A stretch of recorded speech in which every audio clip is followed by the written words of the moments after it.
Welcome to the Practicing Drummer podcast. My name is Craig, and in this episode, I'm bringing you a conversation I had with George Fludas in May of 2023.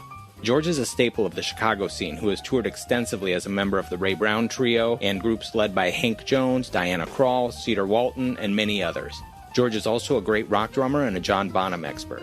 I had a great time hearing George open up about his development as a player and his father's influence on his musicianship. And be sure to stick around until the end of the episode for his take on some of the top Chicago pizza joints. You can check the show notes for links to some of the things mentioned in the episode. And with that, let's get right to it with George Fludas.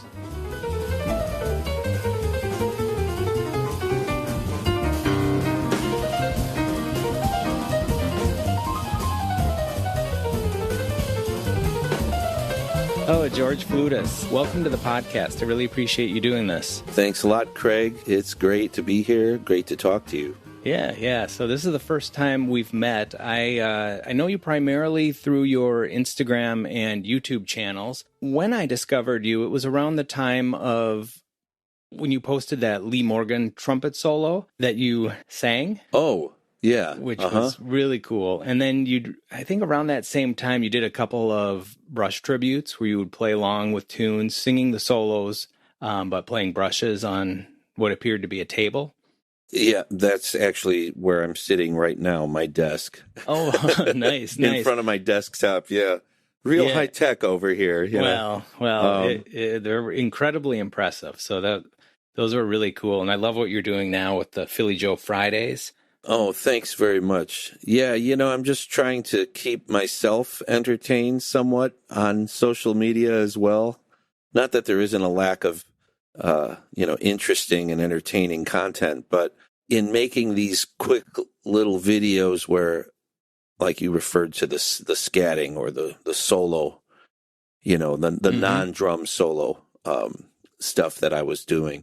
That really comes about because I always thought it was so important for aspiring drummers, particularly jazz drummers, to understand the vocabulary of the music that they're playing.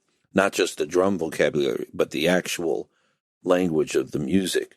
The timekeeping part of it, for me, was a little bit of a challenge, that I enjoyed to see if I could actually keep track of what I was trying to sing or vocalize while, still playing time. Because I really never really did that very much. Like the learning of these solos often just came naturally from listening to the records, and started to the more you listen, the more you memorize, right?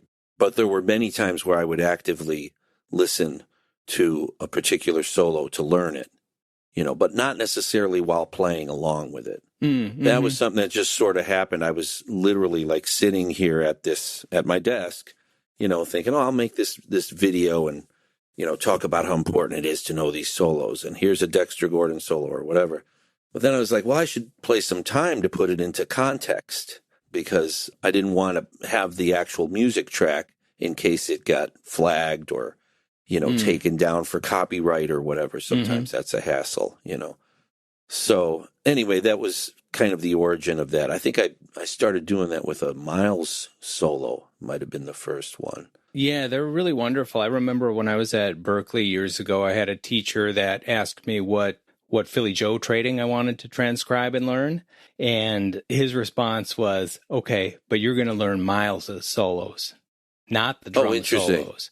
Yeah. So then my assignment was to come back the next week and be able to sing Miles's fours, which was that's great. Really, really great for me. And it was, really unexpected, but a really great way to kind of get into it. Memorizing an entire solo is overwhelming, whether it's drums, sax, trumpet, piano. But if you can get into it with the fours, I think that's a really great way in for people to start with. Yeah, that's a great, it's a great way to continue. I don't often learn entire solos. I was talking to somebody about this at some point, and they were asking me about transcriptions because they just assumed that a lot of the stuff that I post, I've transcribed, meaning I've actually written it out. And most everything that I share, I just learned from memory. I haven't written anything out. Part of that is because I have a little bit of an insecurity about my ability to, write out music. I can read well enough, I'm like a functional reader, but I'm not a great reader. So when it comes to like writing out parts, it takes me some time. The main benefit that I get from memorization is obviously I don't want to play the solos exactly as they were played or as close to exactly as they're played, unless it's in this, practice format. If I'm playing a gig, I think most people don't take what they've learned and then, play literal sections of a solo. So I just like it to get into kind of seep into the vocabulary, or into my personality. The most important thing to me is kind of to get the essence of the phrasing, the ideas of a solo, and then kind of put it into the funnel, as it were, of your own personality. Yeah, and the one thing that makes me think about, too, and it's one thing I really have liked about some of your videos, specifically, I think there was a Max Roach phrase that you posted on your YouTube channel, and then some of your Philly Joe stuff. I think you broke down the simple rough thing at one point, and what I really appreciate about the way that you do those is that you'll not get stuck on a sticking. You're not trying to decide and figure out what exact sticking that they may have played and then only practice it that way. You will play around with different stickings, offer options, because not everything feels the same in everybody's hands.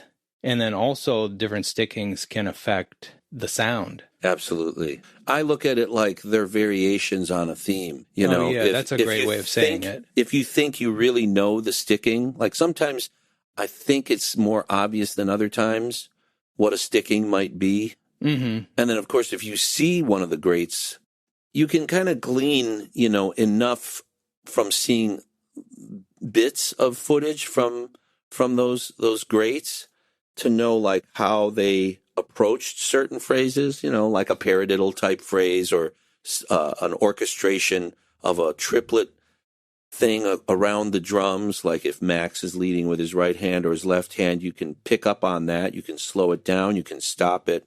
All of that's great. But I think that part of the process of enriching your own vocabulary and your musical personality is figuring out alternatives or variations on those. So, for example, the Philly Joe Rough thing, it could have been that he played that when he played that ra ra ra da dot dot that little phrase, the one I mean, 1, 2, 3, 4 ra ra ra da dot dot. Those could be all left left right roughs. They could be all right right left roughs. They could be all single stroke right left right with the accent on the last note. Digga da digga da. They could be da-da-da, da-da-da, da-da-da, left, left, right, left, left, right. They could be da-da-da, da-da-da, da-da-da, right, right, left. There's a lot of possibilities. They could be drags. There could be more than 2 notes in there. So if you go through all of them, all the possible permutations, you can discover what you like the sound and feel of the best, and that may change over time too. One time your attitude might dictate that you play it all right, right, left, right, right, left, right, right, left. Another time you might want to just do all singles because it has a different sound. It has a different attitude. And that's, I think, a big part of, having a shape and personality. Yeah, absolutely. So do you remember when you started transcribing? Was it right away when you were young? Is that how you got into learning, or were you working out of books, or did you have teachers guiding you? What was your early development like, and what was your way into transcribing? Well, as I said, I never really transcribed in terms of writing something out. I guess maybe I'm a little bit of a stickler for that word. I think of transcribing as actually physically writing out the parts that you are learning, right? And I mean just learning. No, I understand what you're saying. You're using it, a little bit more generally, but I started transcribing or memorizing, drum parts when I can't even remember, I was quite young. My dad was a drummer hobbyist, really. He didn't play professionally, but he loved jazz and he had good taste, and he could swing, and he had a nice sound. He knew how to tune up the drums. He loved, all the great drummers, and he heard them all in person. So because he had a good ear, he just kind of knew what was up, you know. So he had nice Gretsch drums. I just got bit by the bug really early, and I think he enjoyed sharing what he knew about the drums with me, you know, and I was interested. I showed an interest. You know, a lot of kids at 5, 6 years old, that it's nothing more than just a passing tap, tap, tap, and then go on to play with something else. So he used to put on records and have me sit down and play along with him. And I enjoyed doing that, you know, like Ahmad Jamal, for example, or Red Garland, or Miles, you know, Bag's Groove, something like that. So from a very young age, I started to hear these things and started to memorize them. So I would memorize like little parts off the records and I would emulate. So eventually, as I got older, like 10, 11, 12 years old, I got more serious about really wanting to figure out what was happening, like figure out this Art Blakey beat. You know, when he goes, ding, ding, ding, ding, ding, ding, ding, ding, ding, ding, you know, boom, boom, boom, boom, boom, boom with the left hand, and the cascara Afro-Cuban rhythm up on the bell of the cymbal. And so I was able to figure that stuff out. I don't want to say it came easily, but it came somewhat naturally, you know? Well, yeah, you started playing so young and you started playing by ear. Absolutely. Yeah, I didn't, at that point, I didn't read music at all. My dad wasn't giving me books to learn out of, and I didn't have private lessons. So up until I was about, really all through high school, I never had a private teacher. I just basically, you know, my dad was my private teacher early on. And then I just, practiced with records, and I saw a lot of great drummers in person. He would take me to see people like Blakey and Buddy Rich and Max Roach. You know, I got to see a lot of those guys when I was fairly young. So. Yeah, and that's one thing I wanted to ask you about. When you started seeing some of these players live, did it change anything for you with your approach to the drums, or how you would then think about playing or playing along to the records? Were there any like big aha moments you had after seeing their intensity? Or yeah, I mean, certainly, but I don't recall anything specific. For example, I remember going to see Art Blakey with my father, and the feeling, I was about 8 years old, and I remember being struck by the power of his sound. Like it felt like it was gut punches, or like my chest was, I remember that distinctly, you know, like when he would kick the bass drum or do a big lion's roar press roll that I heard on the records. And all of that drama of his drumming was really, you know, captivating to me when I was young. I mean, I loved Art Blakey as much as I loved any great baseball player. You know, like when you're 8 years old and you have your baseball heroes. Yeah. You know, and as being in Chicago, you know, it's the sad Chicago Cubs, but still it was like Billy Williams and Ron Santo, you know, and Art Blakey. Those were the characters on my wall when I was that age. So when I was a little kid, I had pictures of, you know, Cubs players, and then I had pictures of Art Blakey and Max Roach on my wall. So getting to see them live was really, you know, at that age, you don't think, oh, this is inspirational. But I know that it certainly was. Because then I would go home and try to, like, emulate some of the things that I saw or heard or remembered. You know, and a lot of that stuff, I really didn't know what I was doing. Like, if I heard Max play these phrases around the drums, I would try to approximate what I thought he was doing. But again, the older I got and the more serious I got about it, I started listening much more intently and really trying to figure out by ear. So all the transcribing was by ear. Again, I didn't write it down. I didn't have a teacher saying, learn this solo or learn these fours. You know, that was all just kind of happening in a very organic way at home. So by the time I got into high school, that was commonplace. So when you were doing that and you were learning, let's say, a Max phrase, what was your process like in terms of deciding you were ready to move on? Was it just when something else grabbed your interest, or when you would finally digest it, and were you trying to then incorporate it in your own way into your own playing? Yeah, I mean, in a way, my own playing, I don't want to say it didn't matter, but I wasn't playing with anyone. You know, at that age, you're not like in a band. You're not, at least I wasn't. A little later, when I was in a band, I was in a rock band. So that was a whole other thing, you know, like the first time I really started playing with other musicians, I think I was about 13. And, you know, it was it was a group of musicians we called ourselves Grim Reaper. Cool. And we were playing like, you know, hard rock covers from that era. It wasn't like I was putting any of it to real use, you know, in terms of jazz playing and learning. You know, like if my dad was playing a Miles album and Philly Joe Jones is trading fours on a song like, I don't know, Four. You know, I would listen to it and then I would put the needle back, try to figure out what he's doing, put the needle back. And I would do that very often until I actually had it kind of memorized. Then I would try to actually play it. And in a way, it's the same process to this day. You know, just repeated listening and then experimenting with sticking. I was probably a lot less sophisticated back then, you know.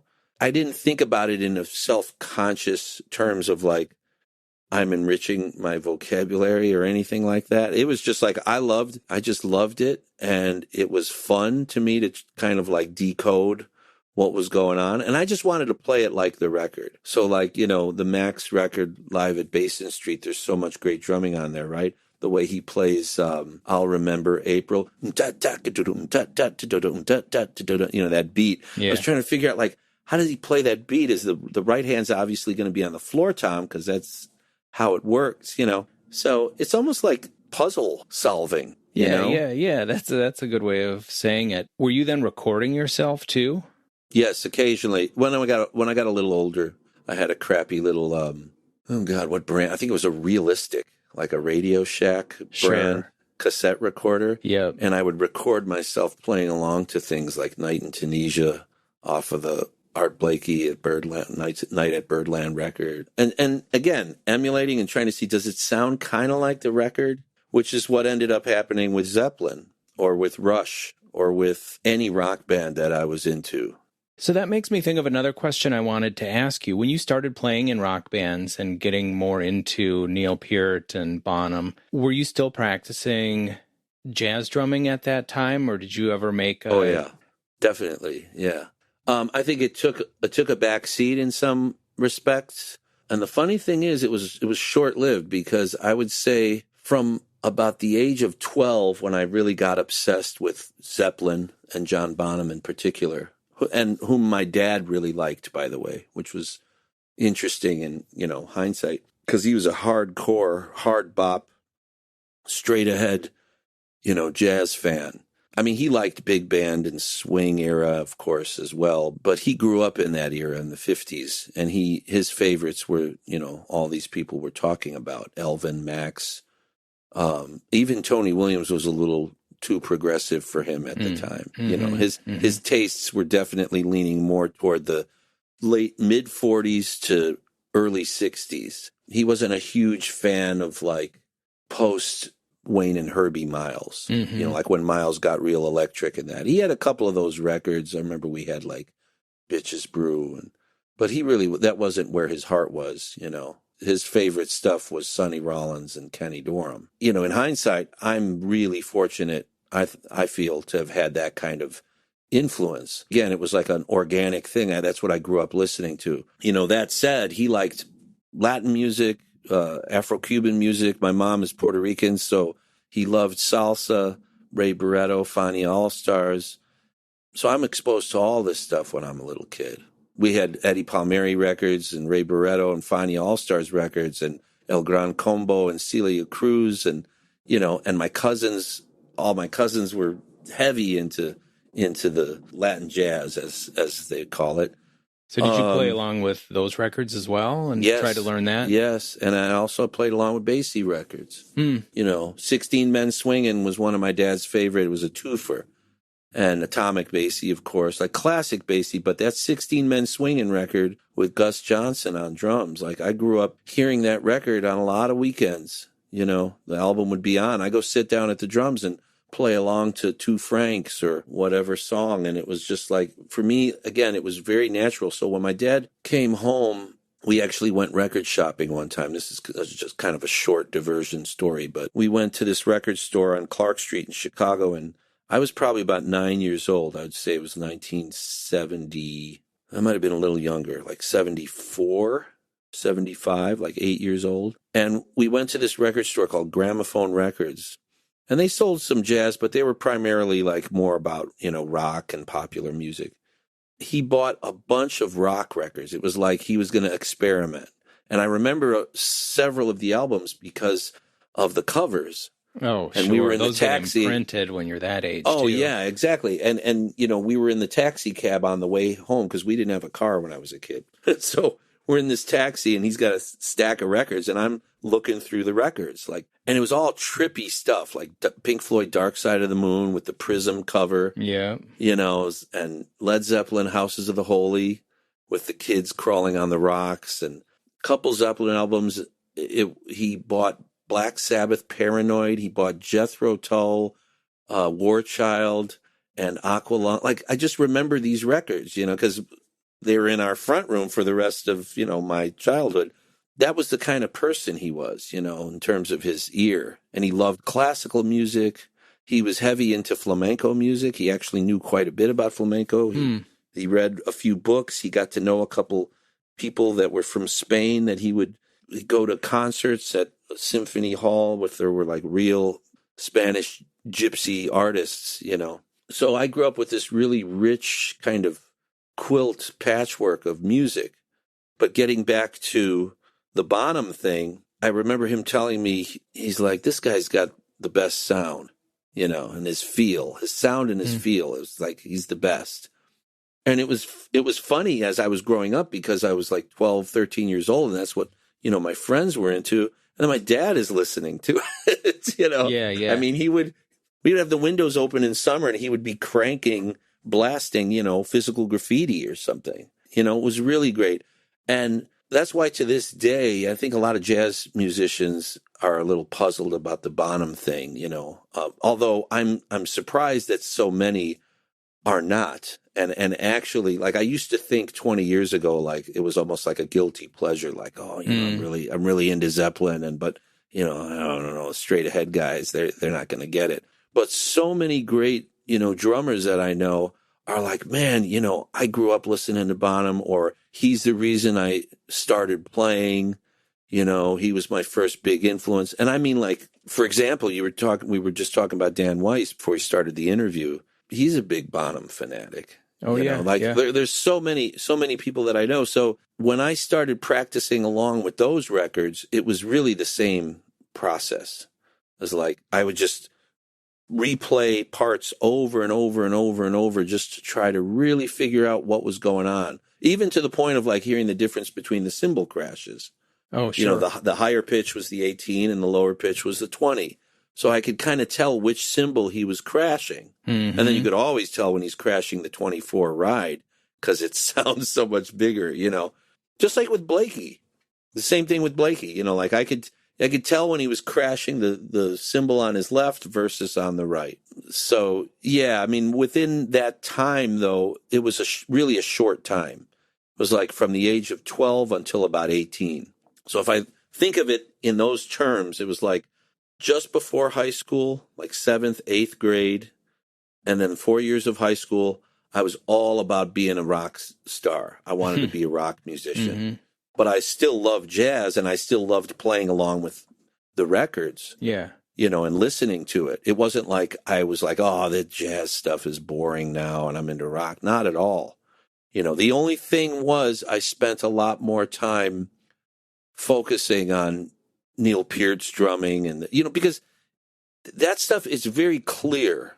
You can pretty much hear what he's playing, and he also was a very methodical player. Yes. Same even with the Police.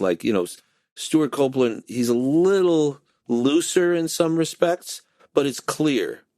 But when Philly Joe plays something like an introduction or a set of, a phrase, it's clear, but it's hard. Mm-hmm. It's very hard. It's same with Max. There's a different level of, I don't even want to say complexity, but it's refinement, the phrasing.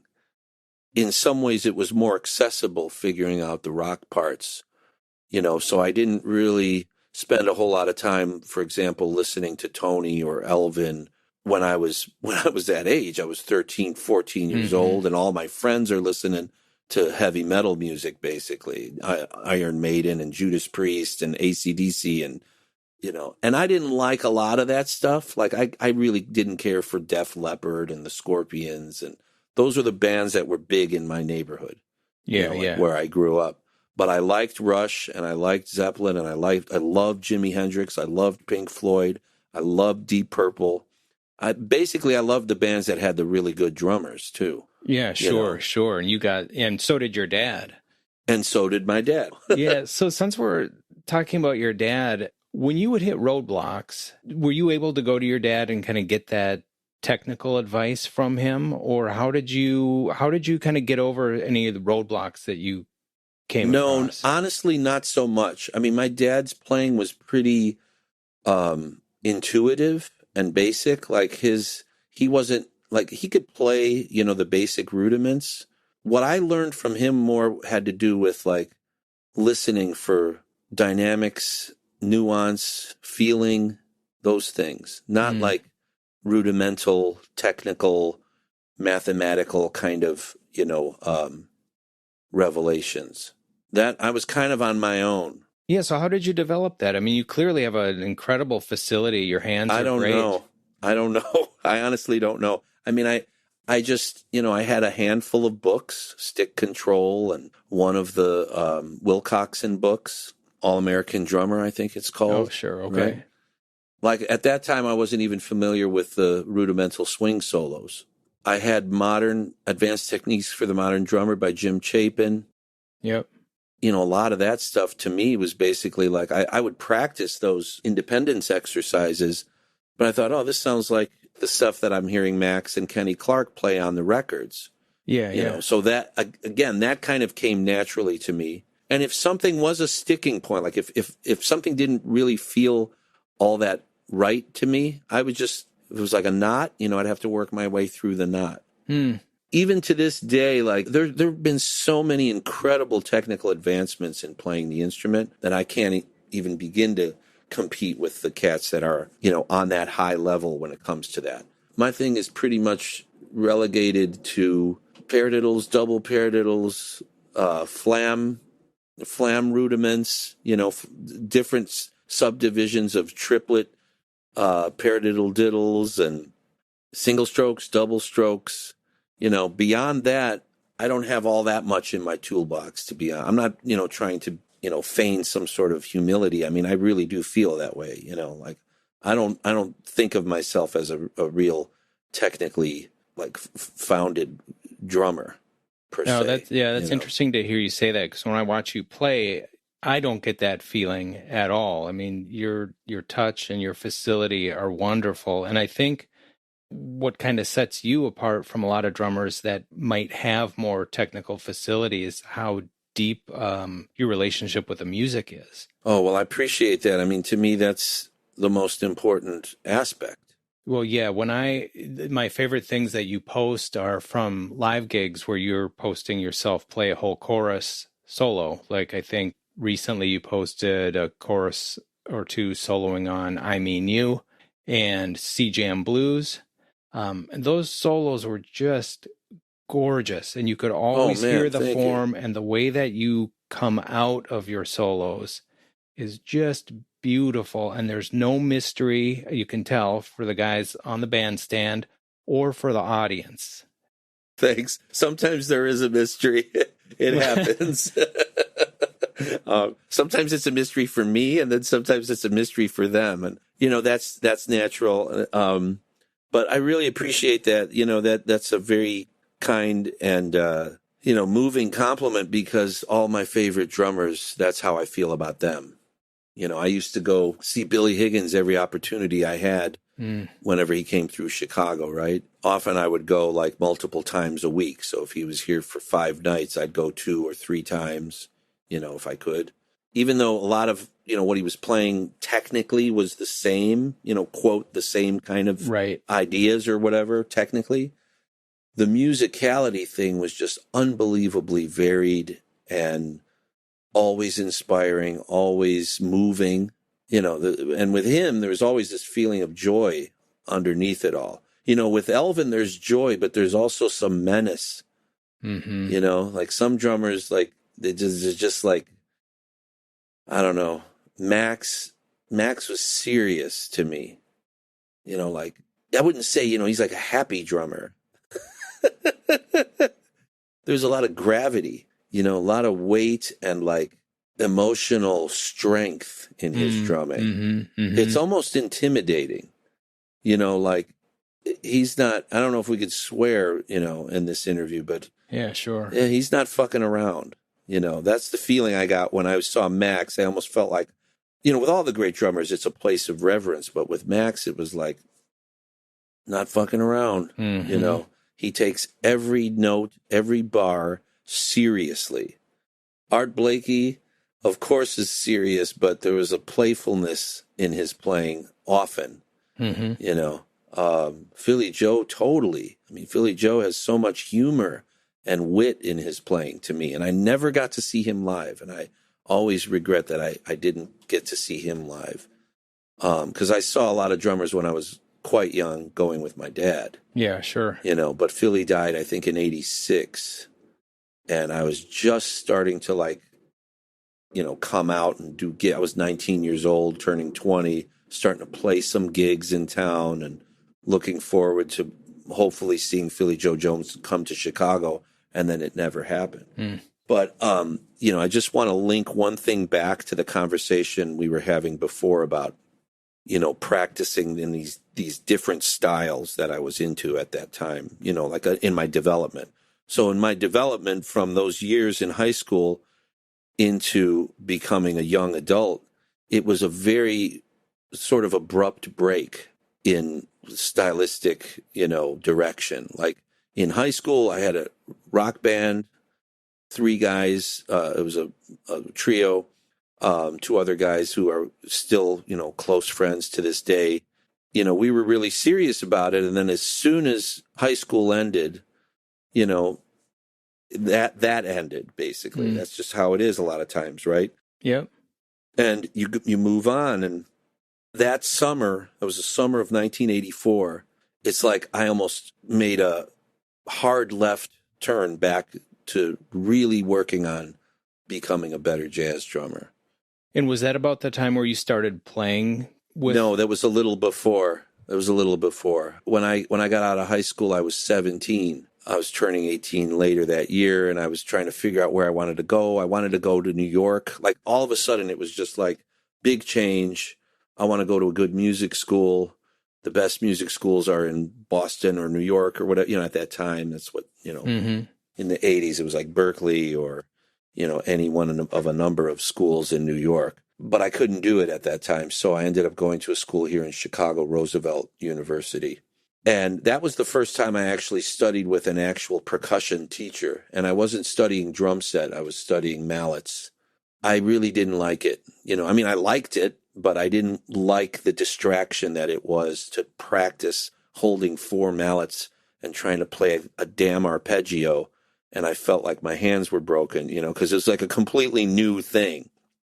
And I was like, I don't know if I want to devote this much time to these vibes or marimba, Because you already knew what you wanted to do. Yeah, I knew that I wanted to go full on into being a quote jazz musician, whatever that meant. So I completely stopped.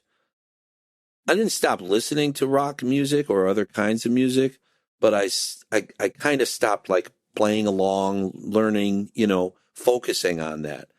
And I remember that summer of 84, I really got into Max, and I really was transcribing or learning a lot more of his solos, of his vocabulary, going to see him when he was in town, and then that's when I started going to see and hear people in person, that I got inspired by, like Billy Higgins with Cedar Walton, like Mickey Roker playing with Ray Brown, and Jimmy Cobb.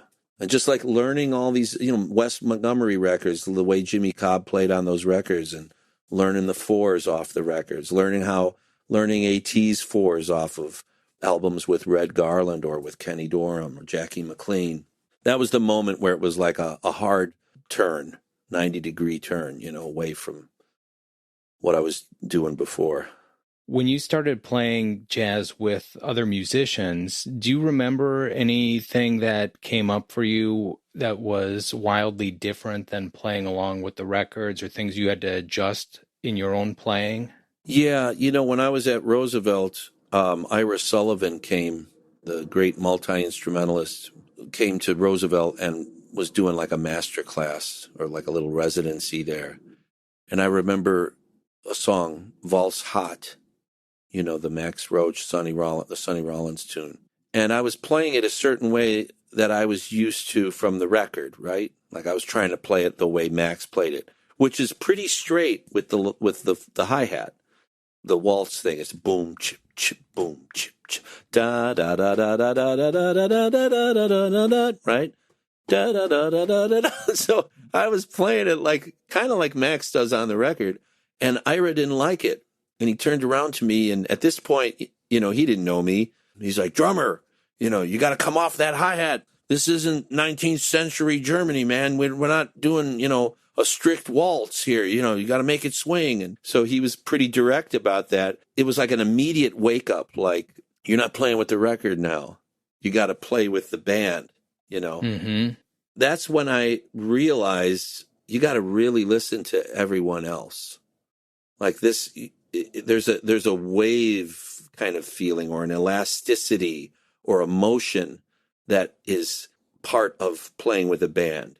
It's almost like it's moving from side to side. Like you have to constantly make these little adjustments, like these incremental adjustments, because the bass player might drag sometimes or might rush. And let's face it, the student bass player is not going to be the greatest bass player. And the student pianist that you're playing with is not going to be the greatest. They're learning. So what do? Do you stick with your guns and just say, I'm putting it here and I'm not going to move? And if you do that, Which some people do, and they do it as professional musicians. To this day, I play with people who are very rigid and their concept of time is, not very elastic or malleable. And I think you have to have a malleable sense of time in a rhythm section, regardless of who you are. But if you're a soloist, you can sort of float over that stuff. Soloists don't have to worry about this stuff, really. They have to worry about it if their band sounds sad, if they're not swinging, or if it's not grounded, it doesn't feel right. You know what I mean? They can stop playing and wait for it to feel right. A drummer can't do that. A bass player can't do that. We have to constantly make the adjustments. So it's like a high wire act. The wire, that's what I mean by the elasticity. The wire is going like this. It's sort of gently always in motion. So wherever you step on that wire, the wire is going to move a little, and you have to adjust for that imbalance. The most perfect rock solid drummer is still going to have to deal with that. And that's what makes the music feel good. That's what gives the music a feeling of excitement, urgency, emotional quality, is that it's always sort of breathing and moving. It's got a slightly gelatinous, or, it's like, think about Elvin. Elvin is not a metronomic drummer. People, will say certain drummers had, like John Bonham, he's a human metronome. No, he's not. He's not a human metronome. A human metronome would be boring. You don't want it to be metronomically perfect.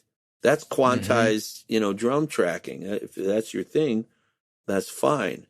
There's always a push-pull. I just posted a little play along just because I got kind of inspired. I was listening to the Mel Lewis and Thad Jones, that recent recording, and I just posted this today. And there's always something to discover in that chart. That's one of those charts that's like, it's not an easy chart to play because there's so many options. There's so many choices of what to pick out because the arrangement is so brilliant with all the interlocking horn parts and rhythm section, ensemble figures. But that's a case in point. Mel's time isn't metronomic. it's moving. And Richard Davis, their time feel together, like sometimes it picks up just a little bit, sometimes it drops back just a little bit. Maybe when they get to the top of a new chorus or a new ensemble, he's going to push it a little. And it's obviously not like, oh, well, he didn't have very good time then. That's not what it is at all. That's not the goal. The goal is to make it feel good, not to make it feel perfectly in sync metronomically. Yeah, that's really a good way of putting it. Just to close on that subject, I did practice with a metronome often, but I practice with records probably more often. Yeah, and I was going to ask you about something related to that. I saw another video that you posted fairly recently, I think, where you were playing along to, I can't remember what track it was, but you were playing on your practice pad along to a record instead of a metronome, for example. Oh, that was the Oscar Peterson, the Night Train album. I was just screwing around. I was just sitting in my front room screwing around. No, but that was great. And is that something that you do fairly frequently? I used to. I wouldn't say I do it frequently now, although I still do it. And that day I was doing it. I was sort of doing a refresher on those songs because we had a gig. I had a gig with a trio playing that stuff. I think you mentioned the C-Jam Blues a little bit that I had posted. That was from that gig. It was, this is a popular thing, it seems now, to do albums. I have mixed feelings about that, but, everybody loves to hear their favorite album played in real time. Yeah, and one detail I wanted to ask you about that post you made specifically was on your practice pad, you had something else sitting on it, which I think is behind you right now, too. Is that another small practice pad, or is that just your speaker? Yeah, it is. It's one of those puck pads. There's a guy who makes these hockey puck practice pads, which are quite challenging to play on. They have a thick layer of foam rubber glued to the puck. Oh, yeah. I have one of those really little ones. I think it's made by a head. Oh, yeah. And it might not even be 2 inches across. Yeah, it's that's even very small, and that's rough. Yeah, and I use the big marching sticks. These are Vader marching MTV-20. Is it what they're called? MV-20s? Oh, okay. Okay. So I use these and try to articulate on that little thing. Oh, cool. But yeah, I like to do that. I like to play along with records and just work out rudiments, because it's more interesting to me than just sitting by myself quietly, hashing out rudiments. And yeah. It's and I also like to phrase within the phrasing of the music. So it's just for me, it's a fun way to get my hands warmed up. So I think one thing that I wanted to ask you early on, but I have forgotten to ask about up until now, but I think this is a good segue since we were talking about your pad work at home.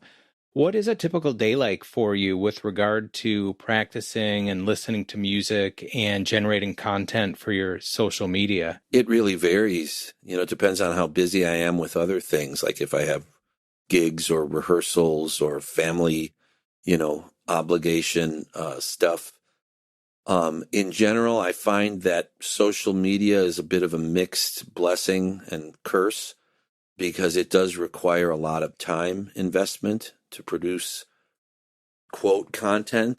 Oh yeah, it's not trivial once you get into video production. Yeah, especially that. And I've always been kind of not technologically challenged, but a little bit behind the curve. It's not something that comes real easily to me. So I had to spend some time sorting all of it out and getting, things set up, and also miking my drums. I never imagined I'd have, mics all over my drums, but, that's more for the Bonham, channel type thing.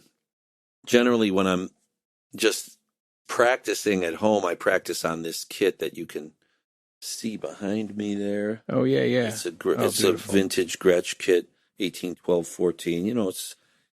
I have several kits, and I really love this kit, and it's, with the size being smaller, it's just, that's normally what I play on, because I got a limited space in this room. And if I do any teaching, it's usually here. But yeah, it really varies, and honestly, I don't play the drums at home as much as I would like to because my wife works from home. And Oh, yeah. but I don't have a regular schedule. I would consider myself pretty bad in terms of having a disciplined approach to practice. I have some friends who I see, whether or not they're on social media, who are much more disciplined.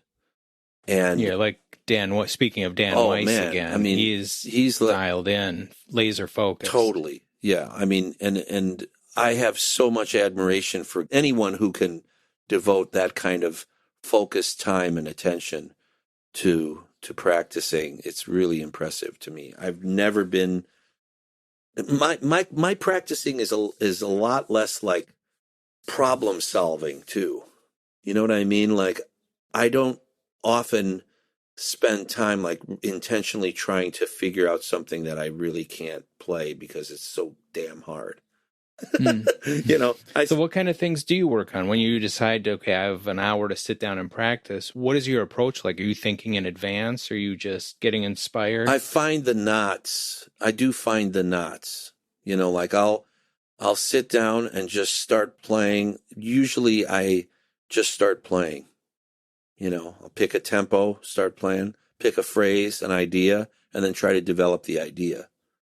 That's a lot of the practicing that I do more recently. In the past, I would practice more like working on independence exercises, coordination, I would practice playing in odd meters because I didn't think I was so good at that, 20 years ago or whatever it was. There was a time where, I felt like, man, I really got to address flowing better in odd meters because I could play in odd meters, but I felt like I was kind of stayed the way I did. So it. how did you approach working on that then? Was it about finding records and tunes that were in odd times, or was this back to metronome and work, also that with a metronome, so I would try to like set a, find a metronome, groove that I could sort of internalize and then play ideas and phrases while having that reference point. Because without having the reference point, you can easily go off track and you don't know if you've dropped a beat, right? Right. So if you've got a tick, tick, tick, tick, tick, tick, tick, tick, tick, tick, tick, tick, tick, tick, tick, going, this is 5 with the accent on the 1, then if you're gonna if you've messed up, that was pretty much my approach to it. Another approach was if I was playing with someone who had original music written in odd time signatures, then I would get like a demo recording, maybe like something that they did, a demo on their own with like a demo drum track or an electronic drum track, and then play along with that. Oh, cool. Then loop it so I could really get comfortable with a groove. Let's say that I wanted to play, if it's a recording project or if it was a gig that I needed to learn music for, the best way for me is to loop the groove and just keep working on a very simple, clear version of the groove, whether it's swing or whether it's a Afro-Cuban type groove or a hybrid of those or something more, funk oriented, whatever it is, just by a process of repetition, get it so that it's really in my hands and in my head, and then start the variations on it, and then try to expand the variations, try to phrase over the bar line, displace certain parts of the phrase, leave up, not come down on the 1 and now start focusing on, and, making my accent on the end of 2, 1, 2,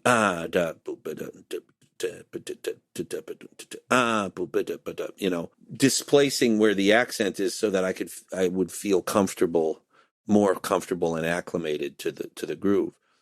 And that was a while ago. I remember practicing that way. Now I'm a lot more, over these last, 20, 30 years, I've gotten more and more comfortable playing in odd meters, for example. But when I sit down at the drums now, I don't know what's going to happen. Unless somebody inspires me. See, sometimes that's one of the benefits of social media is I might see something that someone posted and I go, oh, I want to figure that out, or I want to work on that, and there's no shortage of that if you're looking for it. The problem with social media is that there's so much information and a lot of it is either bad or distracting or upsetting. You know, I mean, the news and right. it's just a constant. So that's what I meant by, you know, the mixed blessing and curse of it. Like, I really don't want to spend as much time as I do, but right now I kind of feel like I'm sort of mired in it. And sometimes it's fun and good to be mired in it. And sometimes it just feels like I need to get back to just listening to music and being engaged with people in person and practicing without being demonstrative about it.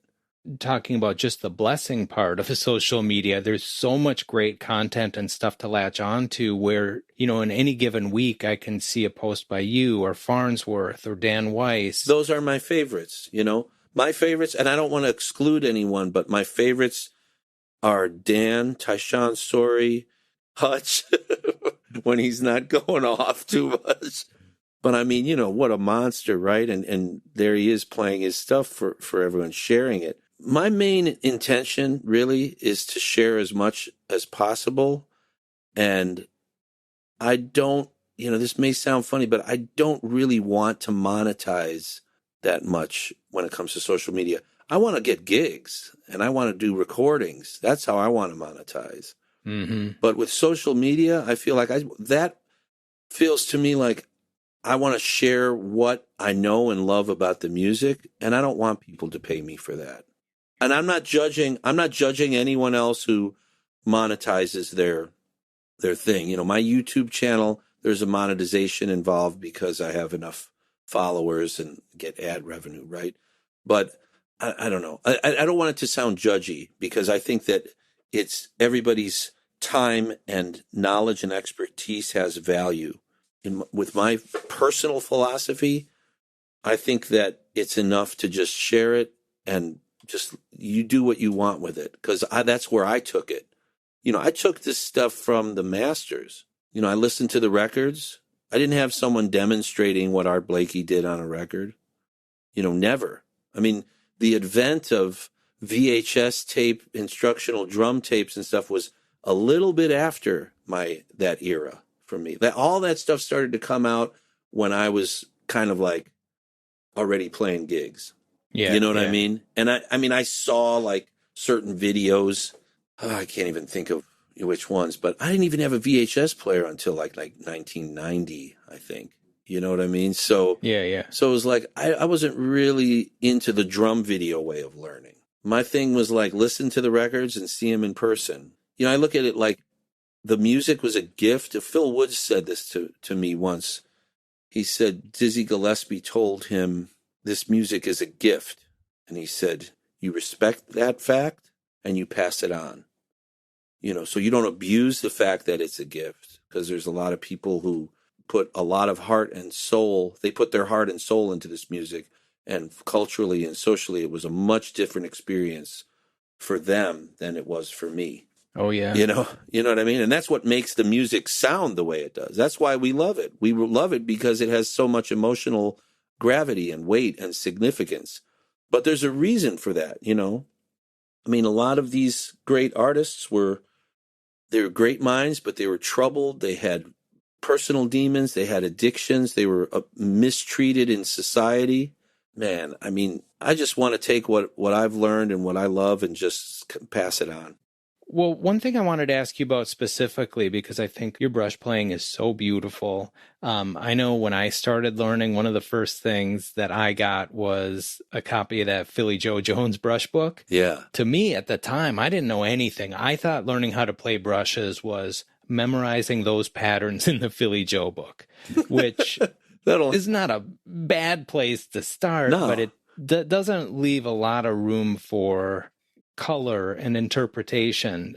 And so I'm kind of curious how you got into brushes and figuring out the patterns that worked for you. And I'm glad you asked this question, because first of all, the Philly Joe book, I have it. I have a photocopy of it. I've probably looked at that book maybe 5 times in my life, and I've had it for a lot of years, 20, 30 years. It's almost like I don't want to know the secrets. You know what I mean? There are certain things that it's magic. Philly Joe's brush playing is magic, and I don't want to look too closely. Like I just want to hear the magic and just leave it be. I don't want to get that derivative that I'm like actually, and I know it's his and it's important. This may sound weird to people, but I grew up that's one thing that the way I play the brushes, I don't consider myself a brush master like a Jeff Hamilton or, some of these, Clayton Cameron, those guys are wizards. I just like the brushes to sound tasty, sound good. And that's about it. I feel like if I can play good feeling time and it sounds good, I'm happy. And my favorite brush player when I was young, and one of my dad's favorites was Vernel Fournier, who played with Ahmad Jamal. Oh, yeah. I think Kenny Washington even says that was his way into He did. Wanting to get into the brush. And when I first met Kenny, we talked about Vernel because there was a Modern Drummer article on him. It was like a up and coming, a modern drummer would have that up and coming. Yep. And it was Kenny standing there, smiling. And I think it might have been around 1985. And I was just in this phase of like, turn my back on rock and roll, right? But I mean, no, I was just like, I was in this mindset, like, jazz drummer, full on.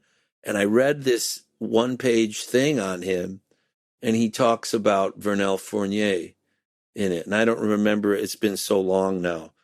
But when I first saw Kenny play in 86 with Johnny Griffin, I brought that up. I said, I really enjoyed, I found out about you this way and Vernel Fournier. And what he said about something about counterclockwise playing, with the left hand. Mm-hmm. And I totally identified with that because that's how I learned. Oh, interesting. Because that's how my dad showed me. Yeah. My dad played counterclockwise because he loved Chico Hamilton and Vernel. And he saw both of them many times in the 50s. My dad went to the Pershing to see Ahmad Jamal. So, wow. Yeah, and he took some lessons with Ahmad's drummer before Vernel, who was Walter Perkins. Oh, yeah, sure. Yeah, Walter Perkins was playing drums with Ahmad's trio. And my dad introduced himself. He was like 16, 17 years old. And, and he called my dad little brother. I think he called everyone little brother. And he said, yeah, little brother, I'll give you some lessons, So I still have my dad's old practice pad, which is a rubber on wood pad from the 50s. And Walter Perkins put a silver dollar. He said he put a silver dollar on the pad and traced it with a marker. He said, you got to play your rudiments in here. So you were talking about this, a head pad that's like 2 inches. This is even smaller, probably. Oh, man. It's a silver dollar size. And you can still see a very faint trace of the marker circle on that pad. So anyway, that's just something that I, grew up with. And my dad would tell me about seeing Vernel play. And then we'd listen to the records and say, listen to how he gets the slap, So all of those things, like I said, it wasn't so much rudimental technique, but it was conceptual and really listening. So, there's nothing like Vernel's slap, just like there's nothing like Kenny Clark's slap. When you hear Kenny Clark on those Savoy records from the mid-50s, that's some of the best sounding brush playing and sound, bar none. It's really Hank Jones, Kenny Clark trio, Jacksonville, Opus de Jazz, those records from the mid-50s recorded in Van Gelder's living room, parents' living room, the old Van Gelder studio in Hackensack. To this day, there's no better brush sound, in my opinion. And I don't know what Kluk was playing on, a Sonar 6.5-inch drum. It sure sounds deep, but I don't know if it was deep. But he makes it sound deep. And the sound that he gets, the consistency, the sound of the surface. So that's what I was tuned into. So I was just, again, trying to emulate those sounds. My dad took me to see Chico Hamilton. Chico was a pretty exceptional drummer. He wasn't real conventional or typical, his like swing feel was kind of different. For me, Philly Joe, Jimmy Cobb, so many of those guys, their ride cymbal is just impeccable. But Chico's drum concept was interesting to me because it was sort of like an offshoot of Joe Jones on the drums. I'm speaking strictly about how he played on the toms and the snare, not his ride cymbal beat, not his swing feel. I'm not crazy about his swing feel, just to be perfectly honest. But I love the conceptual stuff that he did. And his brush playing was some really slick. There's a solo called Drums West, Chico Hamilton, Drums West. And he plays with mallets, brushes, and his bare hands. And one interesting thing about this solo is, the Bonham connection. I'm such a Bonham fanatic, right? There are things that he does with his hands and his fingers that, years later, I hear a similarity in Bonham's hand playing, in Moby Dick when he plays with his bare hands, Anyway, that's a little bit of a tangent. But as far as like learning the brushes, I didn't have a book. It was just my old man showing me the basic pattern. Then there's all these other permutations, of different swish patterns and how to play a ballad. Farnsworth has some great videos talking about how different drummers would approach playing a ballad. So again, like I said, I don't consider myself a brush expert, but it was also a process of discovery through experimentation. I didn't have someone holding my hands and saying, no, go this way, go that way. It was like, if I do a reverse C pattern with my right hand, where does my left hand need to be so that it's smooth so I don't get tangled? And that's it. And I encourage any drummer who wants to play brushes, figure out your way of playing them, because you will have a personal approach to it. That's why I don't take the Philly Joe book out too often. Yeah, and I think for me, for as great as it is, it kind of hurt me in the short term because it locked me in too much into thinking there was a quote-unquote right way. Right. Exactly. To play a ballad or to play up tempo, and there really isn't, and it's different for everybody. Isn't that interesting about brushes? I mean, I find that really interesting because, there are people that say there isn't a right way and a wrong way to the left-hand grip, let's say, or there isn't a right way or a wrong way to your ride cymbal grip if you use finger technique or if you use all wrist like Wash does, or if you grip with the thumb or if you leave the thumb off mostly. Like, I tend to move my fingers around a lot.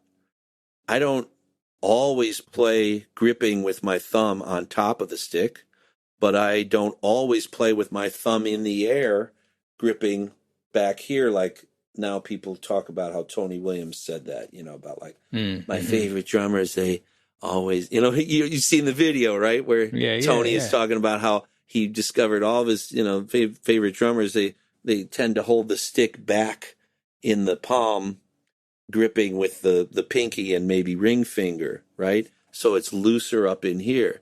But I move around, I move around. Sometimes I'll play French style with my thumb facing up. Sometimes I'll turn my hand palm down, German, I guess that's called, right? And it just depends on the sound you want. It depends on the sound. You can change the sound of the cymbal beat with how you move your hand or how tightly you grip the stick. Yeah. Another thing I wanted to ask you about quick here before we wrap up are your Yurt Rock sample packs. And you mentioned on another interview that I saw that I know you have the Bonham sample packs out, I think 2 volumes there. Yeah. And you mentioned possibly doing one with jazz drums. Is that something that's still on your radar to work on? Yeah, it is. I just haven't gotten around to it, but I plan to do that sometime during, in the next couple months. By the summer, okay, cool. I really want to do that. I have a lot of friends, who are instrumentalists and teachers, and they write their own music or they teach. They have, a lot of students at various schools, and they're like, I wish there was some good, straight ahead ride cymbal and, just playing time or basic groove kind of samples that I could use or loops for my students or for original compositions. And Yurt Rock is great. I mean, the packs that they offer are really outstanding. I mean, there's a lot of variety. Really, really great ones. Oh yeah, I was looking through a lot of great drummers on there, and I'm sure your pack is pretty popular too. Yeah, I think it's been doing pretty well. Sales have started to dip a little bit, from what I understand, but I got to do my part to promote as well. So yeah. Well, that's one reason I wanted to mention it. I just want to make sure people know it's out there, because a lot of drummers that will be hearing this might be more than just players. A lot of people like me too make music on the computer and. Well, and I always tend to think of drum samples and drum loops being used by non-drummers, like a guitar player who wants to have backing tracks. But the fact is, like you just brought up, if you want to have good sounding virtual drums or electronic drums for your electronic kit, that's, the way to go. One last question I wanted to ask that is non-drum related. You're in Chicago, and so I need to know what your favorite pizza in Chicago is. The moment you said I'm in Chicago, I knew what you were going to ask me. Well, come on, of course. I know it's a little cliche too, but I am genuinely curious. No, that's I'm great. Relatively close. I'm always happy to spout off about Chicago's fast food, especially pizza. So, my favorites are Uno and Due, the classic deep dish spots downtown Chicago. Okay. But that said, there's so many places in Chicago that are, great for pizza, and there's so many kinds of pizza. The only kind of pizza that's not really prominent in Chicago, obviously, is New York style pizza. Mm-hmm, very thin, very big pies. Yeah. But there's a place that makes it great, and the guy was in New York for years and came back to Chicago. It's called Jimmy's. Jimmy's has really good New York style pizza. It's the only place that I would say has real New York style pizza. Oh, interesting. I'll have to check that out. Where is that? Jimmy's is on Montrose near Western. So, okay. But yeah, for deep dish, it's Uno, Due, and Pequods. And Pequods has become more of a recent favorite. Like I grew up loving Uno and Due. My dad loved Uno and Due. And Chino's East used to be a lot better, I think, than it is now. Uh-huh. But Pequods is great. There's 2 Pequods locations. Yeah, Steve Maxwell and his son told me about Pequods when I was there last summer, and I did not make it there to try it, which I'm kicking myself It's about. Dangerous. It's so good. But Uno and Due are still top of the list for me. Lou Malnati is like kind of touristy known and pretty, and has a real history. I mean, it's not just like a marketing thing, but that's a little further down the list. I'd say Lou Malnati is maybe like 4. But, Chicago style pizza, what people refer to as Chicago style, it's like bread. It's so thick that it's like bread with tomatoes. And the really good stuff, they use fresh plum tomatoes, not tomato sauce. So they're crushed. Right. There's crushed plum tomatoes on top of the base of the crust and the cheese, then the tomato. That's the pan style. And then the Chicago style pizza that most Chicagoans eat on a regular basis, now they refer to it as tavern style. When I was growing up, no one called it that. You just called it thin crust. Oh, yeah. But like Chicago style, they cut it into squares, the Chicago tavern I'm familiar style. with that. And that my favorite place for that is Villa Napoli. And Villa Napoli, no one would outside of Chicago would know about it. It's in a suburb near O'Hare Airport. Oh, okay. I'll look that up too. I think that's Harwood Heights. It's either Norridge or Harwood Heights. It's just a small place, unassuming in a strip mall, but great tavern style thin crust pizza. Okay, cool. But there's a ton of those places in Chicago. North Side, South. Yeah. Chicago's so huge, It is. The South Side, North Side, Northwest Side. There's great places all over. Awesome. Thank you. Okay, well, I don't want to take up any more of your time, but I do want to thank you so much for doing this. And before we go, where's the best place people can follow you and look up all your stuff? First of all, thanks for asking me to do this. It's been a real pleasure to talk to you. Yeah. People can find me on Instagram, obviously, just my name, George Fludas. I have a website, georgefludas.com, and that's just mainly like some bio background, some photos, blah, blah, blah. And I have a YouTube channel, the one that's for the Bonham fanatics. That one is Bonhamology, YouTube channel Bonhamology. And I also participate in a virtual collaboration on YouTube. It's a Zeppelin cover band. It's kind of like a remote Zeppelin cover. We do covers.